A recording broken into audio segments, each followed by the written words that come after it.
Hey y'all, I'm Tim, and welcome to the Mr. Maple Show. Today we've got a top 5 for you. I really hope you get excited. Now make sure that you subscribe to our weekly emails on MrMaple.com. We had at least 10 new trees every single Tuesday at 10 a.m. We're a mail order business, ships directly to you, so you can actually purchase a lot of the trees we talk about on Mr. Maple's show on YouTube. Now go check us out on YouTube. If you're watching this today, like, subscribe, and make sure you're sharing this with your gardening friends. We'd really appreciate it. Today I'm standing here with Cate. And Cate is one of our awesome people here at Mr. Maple. We've got an awesome staff on the Mr. Maple team, and Cate really does a lot here at Mr. Maple. I wear many hats. Wearing many different hats. And many of y'all may know her husband Jess from some of our other videos. And y'all have got a band. You're one of the singers in the band. That's right. They sang at our last open house. And so they've got a great thing going on. Many of y'all may know Sean, who's in the band. He's got our intro for our podcast. And I mean, we've got such an awesome team here at Mr. Maple. We really do. And so today we've got Cate's top 5 Japanese maples and an honorable mention. I do have an honorable mention, and we'll start there actually because it's just such a great little tree. It will grow to maybe 7 or 8 feet in height from what my research told me. It's called the Skylands, which is a spruce tree, an Oriental spruce. And what I like about it is that its little fronds are very soft. They're not sharp. And if you look on our website, some of the pictures of this tree have these really cool draping effects. When it snows, I'm sure that is gorgeous to see snow draping on its leaves and out on its branches. But it's a really awesome tree that we do carry on our website. So definitely take a look at that one. Yeah, I love Picea orientalis Skylands. I mean, this is a plant that is pretty spectacular. It gives a lot of yellow out in the landscape. You know I love the color yellow. The original one is at the New Jersey Botanical Gardens. It was the Skylands estate. And Matt and I actually got to go see the original one. I mean, it's like 35 feet tall. It's really old. It's really old. But in like 10 years, you know, it's going to be in that smaller size. But this plant is spectacular. I mean, adds a lot of yellow color in the landscape. And I'm glad you got a yellow honorable mention on your list. Yeah, it's always a good one to start with. Number 5, my next tree that I absolutely love is the Nakakakumoto Weeping. This one is a very special tree. It is called the Treasure of Japan. And the original tree, they don't really know how old it is, but its last dating of its post that holds up one of its main twirling branches is over 200 years old. So if you could think about the stories that tree could tell, I'm sure they'd be pretty vast and pretty amazing. But these trees are really cool when they get, you know, to a larger size, the way that they branch out and their nature of their bark and everything is just really unique. So tell me a little more about it. Yeah, I love the twisting habit of it. Matt and I were on a TV show called Nippon ni Ikitai in Japan, and they flew us to Japan. I mean, literally one day we got an email that said, "Would you like to go to Japan?" And Matt's like, "Yeah," and a Saudi prince wants my bank account. Oh. And like he thought it was just made up. And I just responded back, "Yes." See what they would say. And they said, "We're Tokyo Television. We've got this TV show called Everyone Wants to Go to Japan, Nippon ni Ikitai." They flew us out there. And while we were filming at Nakata-san's nursery in Japan, we had a B-roll day. It was raining. They were just getting some B-roll.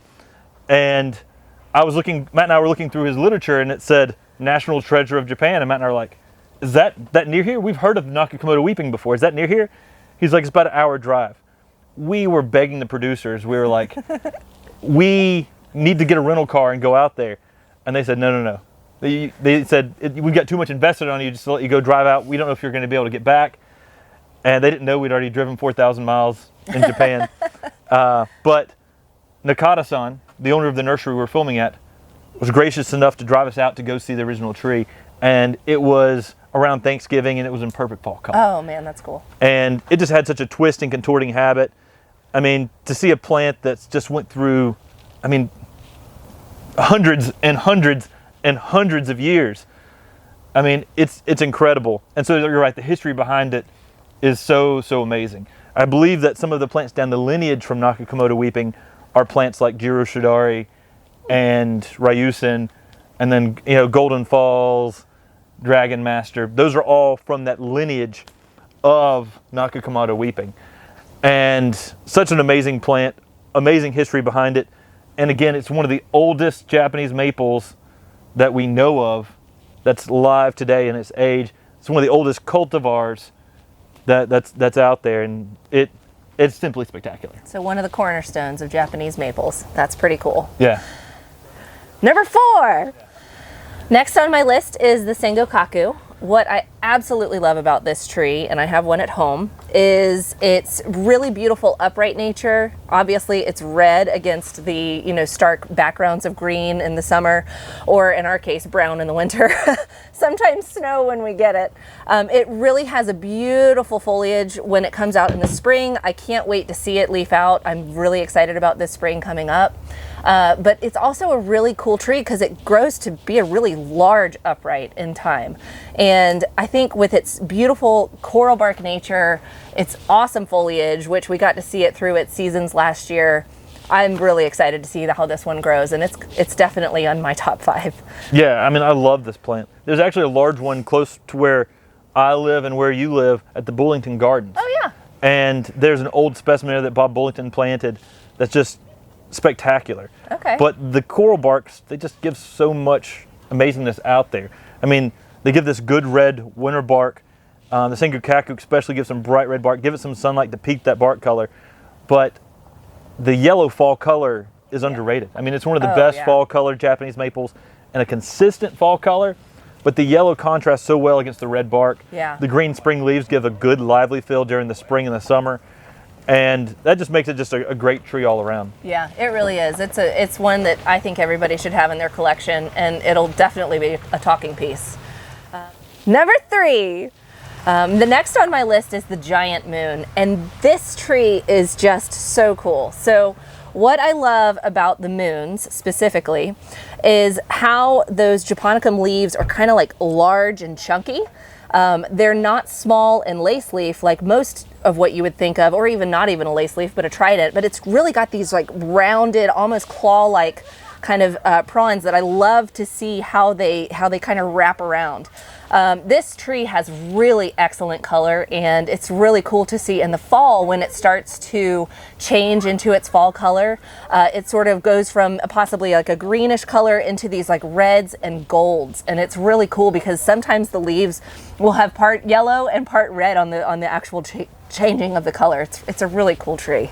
Yeah, I mean, I don't know how much more I can say about the plant other than the fact that I love the Acer Japonicums. Yeah. And they're one of our favorite Japanese maples. We've got a whole series on the Acer Japonicums. You can go on our YouTube channel, check out the Acer Japonicums series, and we've got a showcases we're on Saturdays where we talk about different Acer Japonicum cultivars. They're some of our favorite selections. When you go to Japan, they're often some of the best fall color Japanese maples out in the landscape. And that's because it has that chunkier, thicker leaf to it, and that holds on a little later.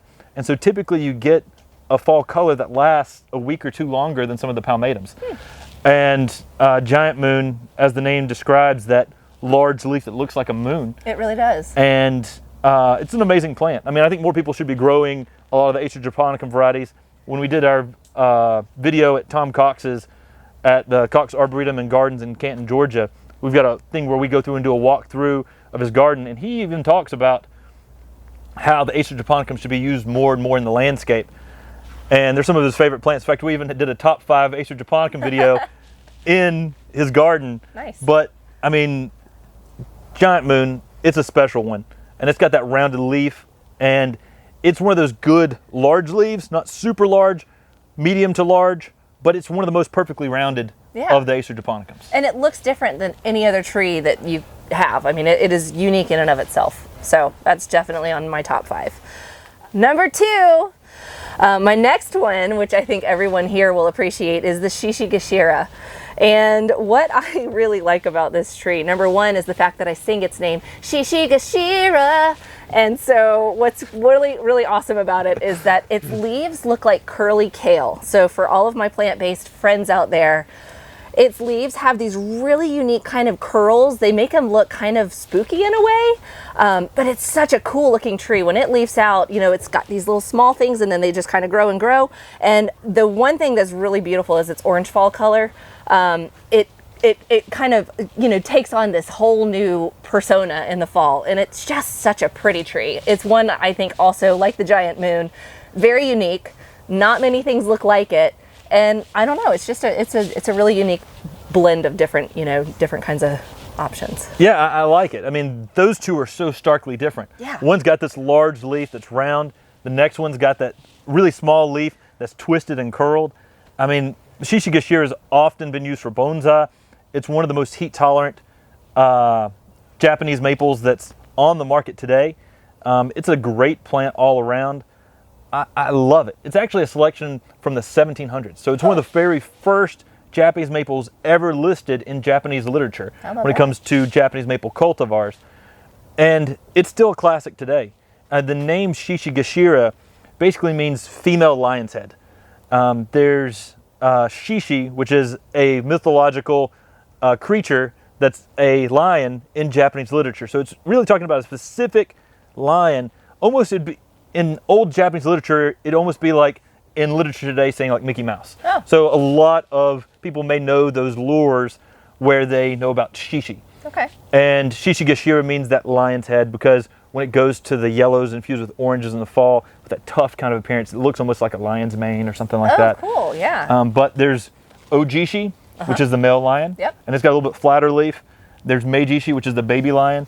But Shishi Gashira is by far the most popular of those.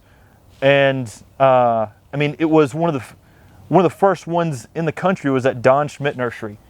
And they had 3 of them planted right there. And it sort of became super popular in America because people were grafting off of those and getting permission. And they sort of made that plant extremely popular in America because it's so unique and so different. They're 3 generations now. I think they're on the 3rd generation, maybe 4th, 3rd generation at least at that nursery. But an amazing plant with a lot of cool history behind it as well. Yeah, an icon for sure. And my number 1 tree. My number 1 plant. I just love this tree so much, and my husband brought me home one, so good job, Jess, is the Amber Ghost. This tree is gorgeous.